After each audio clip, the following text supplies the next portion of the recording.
My name is Jon Ippolito. I'm a new media professor and director of the digital curation program at the University of Maine. My talk would be called How Amateurs Are Rescuing Our Future. And the premise is that amateurs, not professionals, have devised the instruments of preservation whereby entire swaths of culture can be rescued from digital obsolescence. But I'd start my talk with something unusual. I would ask the audience to give an example of the oldest human record they can think of. And then I'd give them mine. The oldest human record I have found is the story of the Mapinguari, passed down from generation to generation among Indians of the Brazilian rainforest. The Mapinguari is 20 feet tall, strong as a dozen gorillas. It's got a bony carapace, matted fur.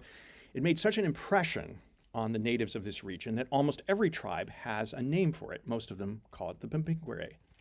The native accounts are detailed enough, in fact, that scientists have been able to identify their protagonist as the giant ground sloth, or Megatherium. In fact, when a native of Peru's people matter-of-factly described this creature as actually having a diorama in a nearby museum, an ethnobiologist was able to go check it out. And indeed corroborated the museum does have a model of the Megatherium. Now, how do I know these stories are older than the pyramids or Machu Picchu? Because the diorama in Lima depicted prehistoric mammals. The Megatherium is a creature that died out tens of thousands of years ago, yet survives in the stories of the native people of the Brazilian rainforest. What does this have to do with new media? Well, we're surrounded by dying media in our day. Take out the phone in your pocket. How long have you had that? 2 years? 5 years maybe? How soon are you going to have to replace it?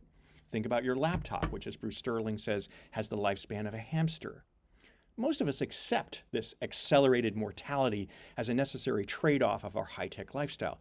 As for digital culture, though, digital art, movies, data that will represent our age for posterity, we assume they're professionals that take care of that. Sadly, despite their best intentions, preservation professionals cannot rescue electronic culture alone. Apart from the sheer magnitude of endangered works, their ingrained mindset is storage. But if you put a computer in a box, in a library, museum, archive, open it in 20 years, what do you get? An inert assemblage of plastic and wires that can't run contemporary software, won't match voltage or ports. You think about putting it in the cloud. Oh, we'll take the bits and put them in the cloud. That's no use. Storing software in the cloud doesn't help if there's no PC that can run that software in the future.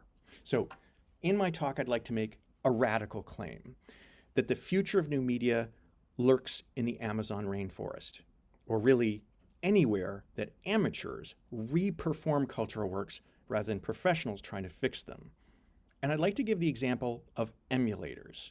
While professional conservatives have only managed to keep alive a tiny sliver of artworks from the 1980s and digital formats, a global community of dispersed amateurs has safeguarded the lion's share of video games. They did this by making emulators, which are software applications that make a new computer impersonate an old one, allowing it to run obsolete software.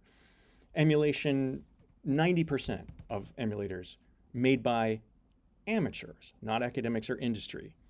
So after explaining how emulators work, I will talk about the challenges of amateur preservation, things like copyright and integrity that concern people, as well as some of the ways that that can be mitigated or understood by preservation experts. My goal in the end would be to mention some of the projects I've been involved in personally, mostly preservation initiatives at the Guggenheim, including an exhibition that paired emulated works next to their works in the original vintage software and invited viewers to decide whether they captured the spirit of the originals. And there was a very interesting result of that survey in which younger viewers responded differently than older ones.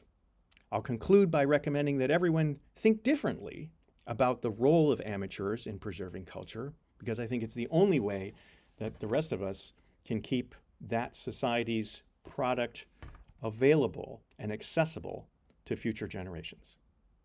Thanks for watching.